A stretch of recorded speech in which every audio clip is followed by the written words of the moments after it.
আপনারা জানেন সংবিধানের ৭০ অনুচ্ছেদ অনুসারে এই ভোটটা আজকে হয়েছে। বরাবরই আমরা খেয়াল করেছি যে যারা সরকার গঠন করে তাদের দলেরই বিনা ভোটে এটা একটা রাষ্ট্রপতি নির্বাচিত হন।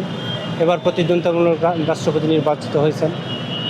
আর যেহেতু আমরা জানি ৭০ অনুচ্ছেদ অনুসারে দলের বাইরে ভোট দেওয়ার কোনো এখতিয়ার কারণ নাই কোনো সংসদ সদস্যের, এই জন্য আমরা জানি এটা হবে না। তারপরেও আমরা একটা যোগ্য, সৎ, দক্ষ মানুষকে আমরা রিপ্রেজেন্ট করেছি।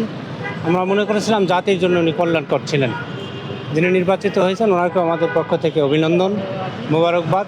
আশা করি নতুন প্রেসিডেন্ট শপথের পর থেকে নিরপেক্ষ হয়ে বাংলাদেশের মানুষের পক্ষে কাজ করবেন, এটাই আমাদের আশা। প্রক্রিয়াটা নিঃসন্দেহে ভালো এবং উৎসবমুখর পরিবেশে এটা হয়েছে, কিন্তু এখানে গোপনীয়তা বলে কিছু ছিল না।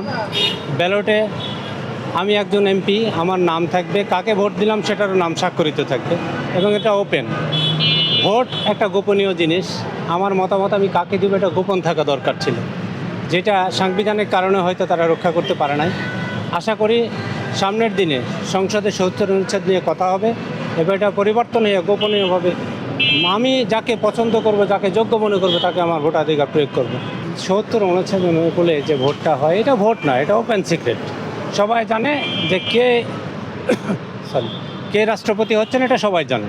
সুতরাং এটা একটা ওপেন জিনিস, নতুন করে ওপেন করার কোনো প্রয়োজন নেই।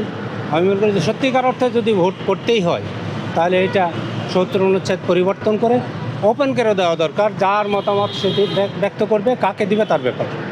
এটা হলেই গণতন্ত্র সুদৃঢ় হতো, এটাই গণতন্ত্রের চাওয়া ছিল। তার জন্য শুভকামনা করি। উনি সিনিয়র পার্লামেন্টারিয়ান এবং অনেক অভিজ্ঞ মানুষ, উচ্চশিক্ষিত মানুষ।